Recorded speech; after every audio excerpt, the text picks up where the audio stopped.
My name is Ben Adejmo. I teach leadership and ethics at WCO Los Angeles, California. Look, everyone is asking why we are seeing what people now call Olodo Uprising. But my question to you is, what were you expecting, really? Were you actually expecting something different, a different outcome? How?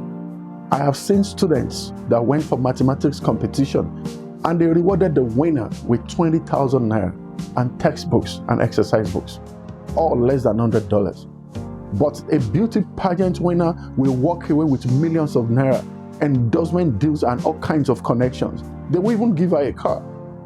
I know how long it takes me to curate a 5-minute video because I have to say the right things, I have to study, read books, get materials together, understand it so that I can say it in a way you will get it and it will make impact. But then you post it, people just scroll through it, 2-3 seconds. Intelligence is boring most Nigerians, and I don't know what's responsible for that, but you are shocked about Olodo Uprising. Go and ask your children who their role models are. You will be shocked, you will cry for yourself.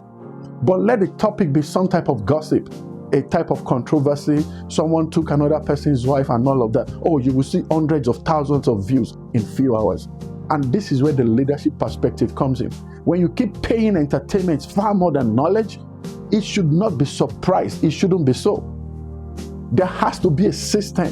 A leadership of this country has to look into this situation. You cannot continue to encourage bad behavior and you expect a level of intelligence in our society. How do you expect people to go to school and get more knowledge when they can blow life? People don't only become what they are taught, they become what society consistently rewards. Look at your society right now. People are willing to open up their bodies on the internet. People are willing to insult people on the internet.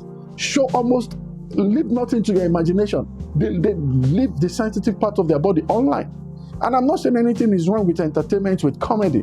But can you give the same attention to academics, to education, and materials and content that can improve the quality of your thinking? Do you know what's funny about this whole thing? People are making memes. They're sharing videos and mocking people. But almost nobody is asking the important questions. Who curated this culture or what created this culture? Because this did not happen overnight. They are built over years. I teach leadership in the university and I know exactly what this is.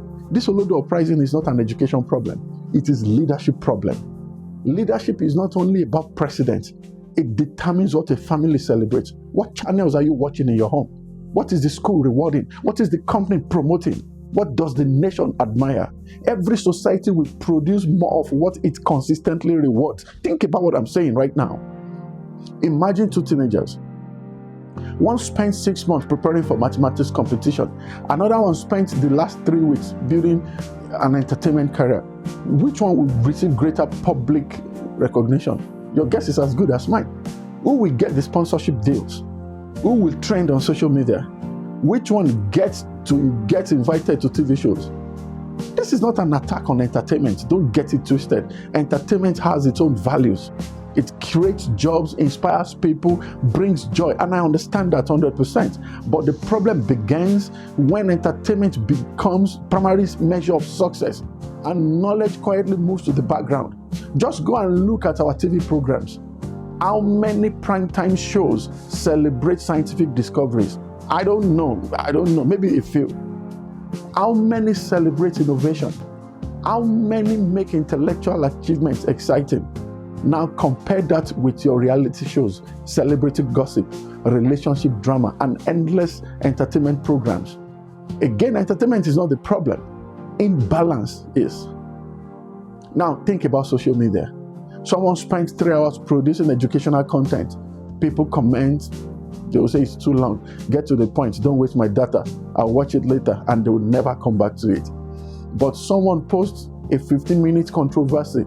Oh, hundreds of thousands of shares, millions of views. What message are we sending? We are unknowingly telling young people where they should put their attention. And you know attention is like a reward. Likes are reward, shares are reward, views are rewards. Money follows attention. When will you get it? So young people are naturally observing what society is rewarding and they will gravitate towards it. So don't blame them. If you want a generation that will value competence, we have to celebrate competence. If you want them to value innovation, celebrate it. We have to stop making celebrities out of people simply because they are controversial. I said it. So let me make this personal a little bit. Even you, don't become part of the problem. Ask yourself, when was the last time you finished an educational video? When was the last time you bought a book instead of another form of entertainment? When was the last time you shared something because it made people wiser instead of making them just laugh? And you will complain that algorithm is bringing nonsense to your timeline. You refuse to share. You forgot that sharing is a vote. Every view is a vote. Every click is a vote. In case you don't know, look at it from that perspective. We are voting every single day for every video you see. So before you mock the Olodo Uprising, maybe you should ask yourself whether you have been financing unknowingly with your attention all along. The solution is not to cancel entertainment, don't get me wrong. The solution is to elevate learning until knowledge becomes very aspirational and attractive, because the future of any nation will never rise above this Olodo Uprising if care is not taken. Look, I'm not out of words, I'm just out of time. If you are passionate about leadership, personal development, and understanding human behavior, subscribe to this channel, because leadership is not just about changing government, it's about changing culture and how you rule your own life. Like and share and send this video to someone who needs to see it, and I'll see you around.